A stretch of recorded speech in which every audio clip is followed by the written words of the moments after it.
Hello, and welcome to Breast Cancer Conversations, a podcast brought to you by SurvivingBreastCancer.org. I am Laura Carfing, breast cancer survivor and founder of SurvivingBreastCancer.org, a nonprofit organization providing community, education, and resources to empower those diagnosed with breast cancer and their caregivers from day one and beyond. Hello, my friends. It is so nice to have another week with you. I love starting my days off connecting with all of you who listen and tune in week after week. If this is your first time listening to Breast Cancer Conversations, welcome. I'm so glad you're here. I have to say, in terms of just, connecting with all of you, I am always overwhelmed with how many of you are listening to our podcast and connecting on social media, on our Instagram account, SurvivingBreastCancer.org, on Twitter, SBC_ORG, and attending our Thursday Night Thrivers meetup, where we just hang out with our no agenda plan every Thursday at 7 p.m. Eastern. You guys are my world. You've come with such great ideas that we actually put in so many of your ideas into our actual programs. For example, each week on Mondays, we produce and publish the poems that you guys submit.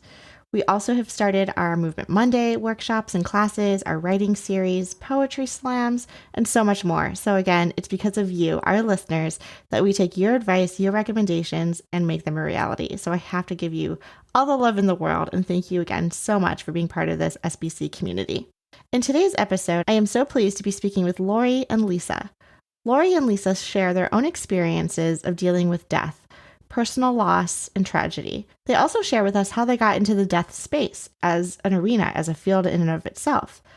The two women got together, forged a long-lasting friendship, and are the creators of the Death Deck.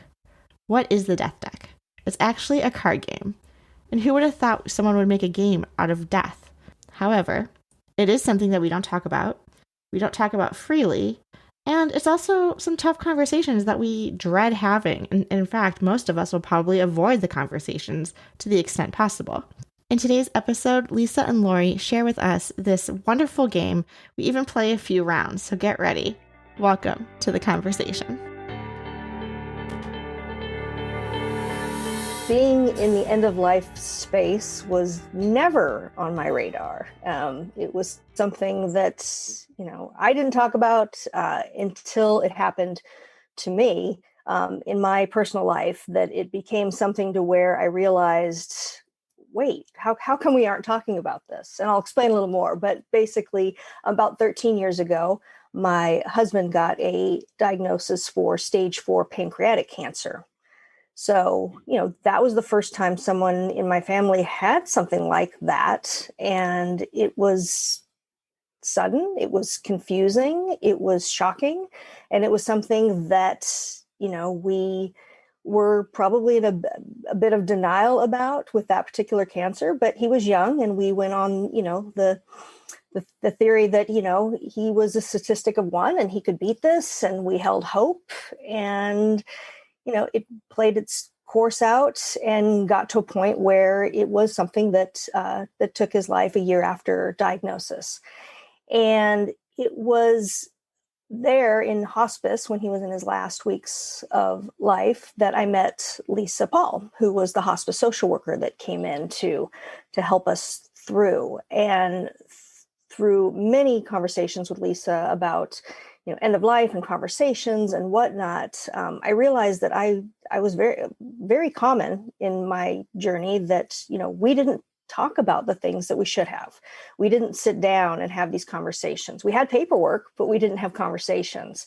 And it was from that, and also from, a conversation I had to have with him a couple of months before he died, that I finally got all the information really quick that I needed to get. And I didn't get all the information, and it was not the time or place to have a conversation like that. So, from that lack and that need, we realized, what could we be doing out there to help people? How come we didn't have these conversations, and how can I help other people to not get into that position that I got into? And from there, the game was born. It's, you hope for the best, but you prepare for the worst. And we didn't prepare for the worst. We just did the first part. I think both parts are very important to acknowledge. Yeah. And what I hear you also saying too is through this experience, recognizing that it's better to make some of these decisions and have these conversations before you're at that point of crisis, needing to kind of hurry and go around and quickly put everything together. I think that's been a recurring theme that we hear when talking to people, that, I have these conversations almost every other Sunday, and I lie in bed with my boyfriend and I'm like, okay, so do we have a will? Do we have this? Like, what are your plans? What do you want to do? Like, even something as simple as, do you want to be cremated? Like, a lot of couples don't even know what their wishes are, that you assume maybe because of religious beliefs that this is what they want to do, but do you actually really know what they have planned and intended? So, I appreciate you bringing this all to light. And so, Lisa, you got to meet Lori then through this experience through hospice. Yes. So I've been working in hospice about 15 years. I met Lori, as she said, when I was the hospice social worker for her husband, Joe, and their family. He was on hospice for 2 weeks and 2 days at home, which is a pretty typical amount of time for people that are young in their early 40s like he was.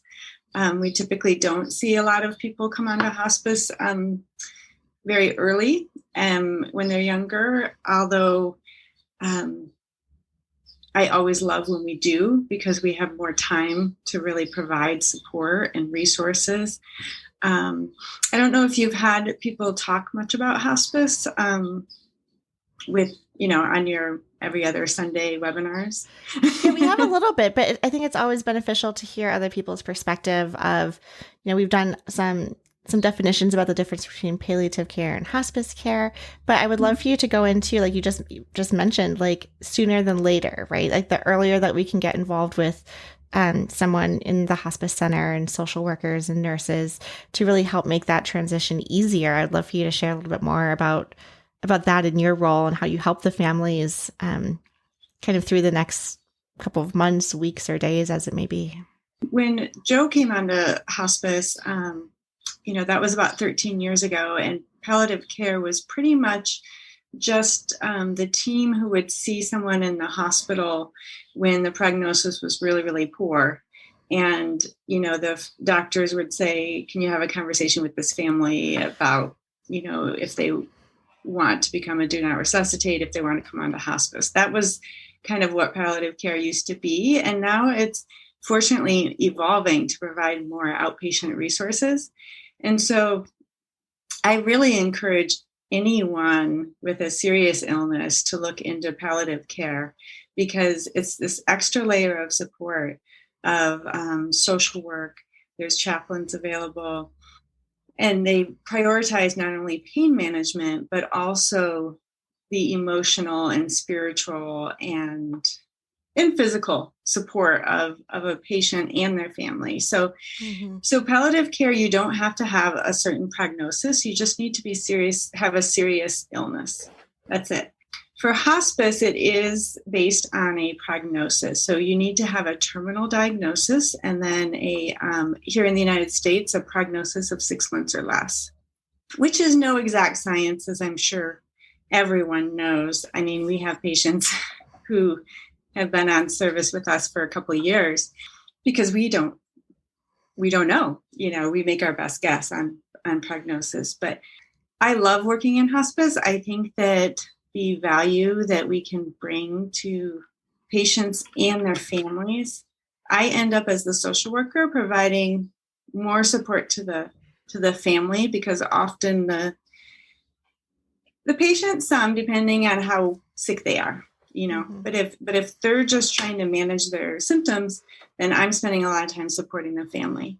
And the hospice team has a physician, social worker, chaplain, bath aides, if it's needed, a manager. You get supplies and medications delivered to you, typically, and they're covered. Hospice is a Medicare benefit, and it's covered 100%. It's also covered by almost every single medical plan, Medicaid, private insurance.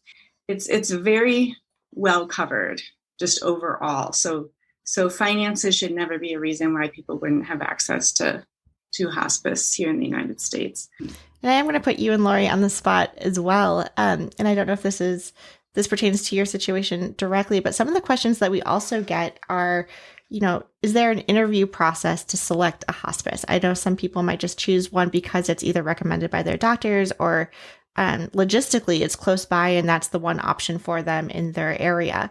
Lori, did you look around for various hospice centers before selecting one? No, it all came from a card that was handed to us by Joe's oncologist. And I do have to say, I wish I would have known more about hospice. I wish we hadn't, been like so many people of not knowing what it was and saying, no, no, no, I don't want to know. It's an awful word. I don't know what it is, but I don't want it. But really, I mean, it was such an incredible experience to have. It was so helpful. And I wished we hadn't done that. I wished we knew more about it. For us, it was like, as soon as we called, then that's the end. And that's not necessarily the case. But for us, it was, I got a card on a Friday and I had to use the card on a Sunday. So, there was no choice. I could have, but I think it was in the chaos of like, okay, this is it. And here it is. I'm just going to call. But just having that staff and having people like Lisa, the social worker, I mean, it just was so incredibly helpful in the transition at the end there. And I wish I would have known more about it. And I do, as to Lisa's plug about hospice, it just, at end of life, it's so incredibly helpful. Absolutely. And, I think that's what we also hear too, right? It's like, I wish I had known. And part of this is to get the word out to kind of change the stigma of death and hospice, right? It is this supportive complement to our care. And I'm really glad that, Lisa, you brought up like the financial barriers and how there shouldn't be any, and that this is something that really is accessible for people. The reciprocal question, Lisa, I don't know, in your experience outside of Lori, do people come to you and have any sort of like, I wouldn't call them like interview questions, but like as they're selecting a hospice center, I know some centers have more of a religious affiliation where others do not. Some have more integrative opportunities such as like acupuncture or aromatherapies, et cetera, when kind of finding a facility that's important to the person. What has your experience Those are all been? great questions. You answered your own question so beautifully. There's the National Hospice and Palliative Care Association has a list of questions, and so there are some great resources out there so that people can refer to interview, a hospice.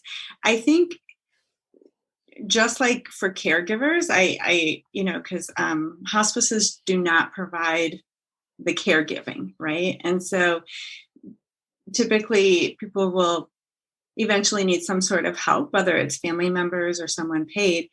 And I'll say it's the same with hospice and with kind of looking for a caregiver. Is I think word of mouth is really it's really just the best way to go. If you hear great things, if you know someone who's been on a hospice that's local, talking with them about their experience.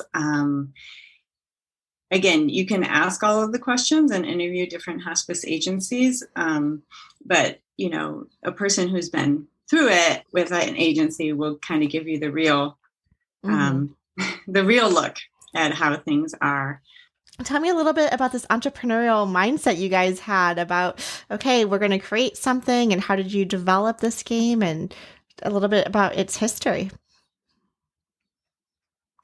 Yeah, well, jumping onto the bereavement support and Lisa giving me extra time. I think I was extra persistent as well, because she was. Please come over and talk to me. So she did. And, it just was all new information because I hadn't talked about any of this and I didn't know any of this. So Lisa was there and just really helped answer these questions that I had. And really, from months and months of having these conversations, I started to feel a little cheated in that, Joe and I, many years before we started a family, sat down and we did the paperwork. We had the advance directives and a will and life insurance. But I think we did what most people do, is that you fill it out and you stick it in a binder and you stick it in a shelf and you never refer back to it. And, there were details in those documents that we didn't talk about and beyond. So, the more we talked about it and the more frustrated I got as to like, why didn't we have these conversations? And a lot of it is we just didn't know what to ask or how to start up a conversation. So, Lisa and I talked, the more we talked about it, the more we realized that we wanted to do something about it. Like what's out there and what can we present so that we can help people in my situation and people that Lisa sees on a daily basis that, are either avoiding these conversations or don't know where to start. And coming from a background myself in comedy, it's like, let's start there. Let's add a little humor. Let's figure out a way to spark the conversation. Let's figure out a way so that people aren't just on the spot after given a diagnosis to answer questions. Let's, see if we can get something out there that, get people talking about the word death and get people, having, dialogue that's important, but also enjoyable. So. Exactly. Yeah. So after many months of research, we came up with let's do a game. Let's do a card game and, offer some multiple choice answers and see if we can get people to interact by asking and answering the questions and trying to guess partners' answers and go from there. Oh, I love that. I have a flashback to like the newlywed game where like someone goes in the other room and you answer all these questions and see if the partner knows. Yep. Yep, that's exactly it. I love it. it.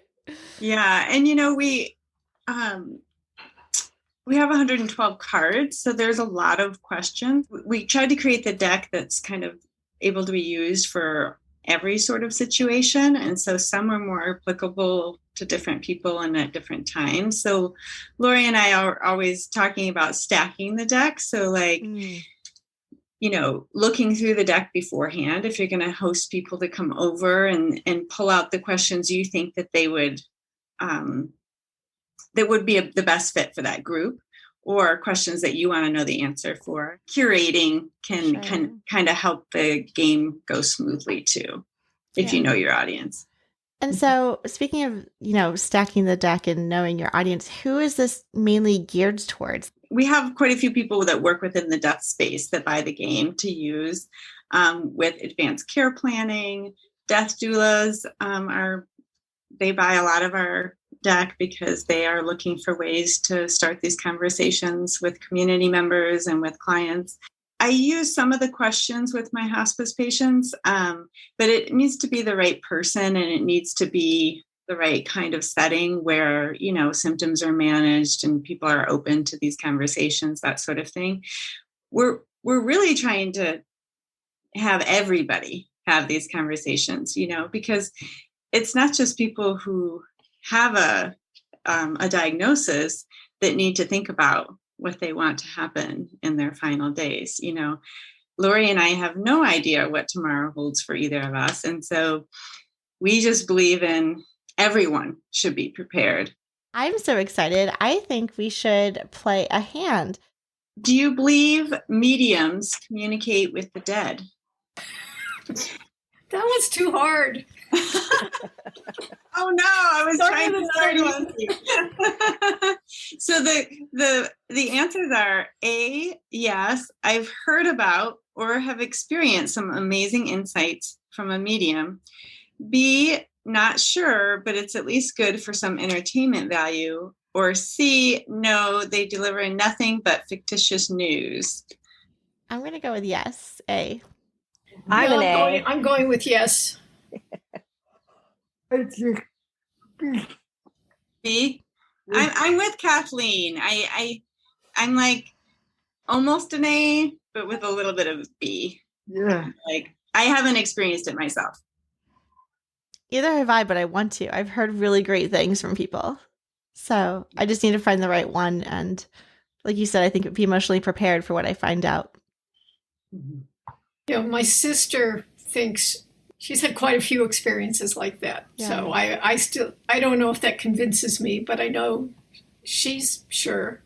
I'll ask one, and it's very topical to what we've been talking about on hospice. So this card is, my personal belief about hospice is A, it's a hope crusher, causing too much focus on end of life.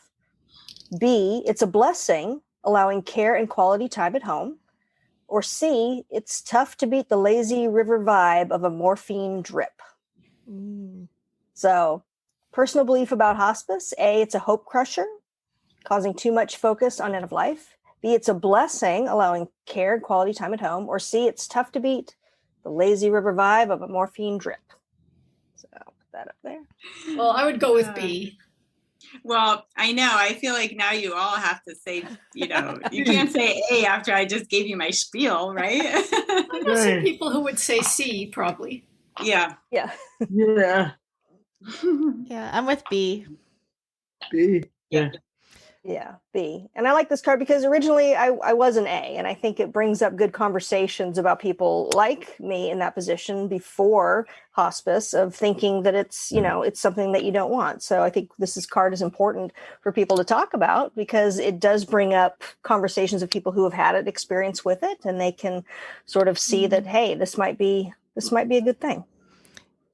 If we could linger on that a little bit, though. So recently I received a text message from someone in our NBC community saying that a dear friend of ours was on hospice, right? And so I think going back to your letter A example, right, is I was getting this message because they were alerting me that things are going downhill quickly. Things are not going well, and there could be just a couple days left. And for us to just be aware and, send sympathy and compassion to the family during this time. How do we, when we're alerting friends and family about so-and-so is on hospice, it does seem to carry this connotation of things are looking very tragic, right? Versus, I'm looking back at you, Lisa, of like, if I got this message 6 months ago saying, oh, someone signed up for hospice, I'd be like, yay, this is great. They're getting the support. But so much in my time, my experience has been, we have 48 hours. This is what's happening. And we're watching and text messaging on real time to support the people. And I'm seeing some heads nod too. So like, do you have any advice for that, or how we can, I don't know. Maybe it's not even really a question. It's just my experience so far when I'm, No, and I really relate to what you're saying, because like I said, I think, traditionally what I see is people who are 90 years old come onto hospice sooner because family and them are all on board, and they say, I don't want to go back to the hospital. I just want to be at home with my family. But younger people, hospice does mean that curative treatment has stopped. And so I think in a lot of the cancer communities, the curative treatments are going until the very end almost. And so there just is kind of this flip, and then they're on hospice. And so it looks very different. I mean, my friend is on hospice right now, and she has cancer, but it's been over 6 months now. Because she opted early to be on hospice. And we are getting closer to the end, but it's a different kind of hospice experience, Lisa and Lori, thank you so much for sharing your personal experiences, how you came into the death space, and this great game, the Death Deck, that you both created, and giving us an opportunity to play some cards with you guys and start talking about death and making it less taboo. This has been really fun, and thank you so much for joining us. Thank you. Wonderful. Right. Thank you. Have a great day. You too. So nice. Bye. Thank you, Kathleen. Thank you, Queenie. Thank you, Laura. Thank you. Bye. Bye. Bye. Thank you for tuning in and listening to our podcast. Be sure to follow us on social media, and I'll link to all of our handles below. It would mean the absolute world to me if you could share this episode on social media. If we could reach just one more person, my heart would be filled. Your thumbs up, likes, hearts, comments, and shares are a great way to advocate and help elevate our voices and those of our guests. You can find out more about our organization and upcoming events and ways to connect via our website, survivingbreastcancer.org. I would like to acknowledge that all of the information on our podcast is from personal experiences, not a substitute for medical advice. Always consult your medical care team. Thank you again for listening, and we'll see you next week.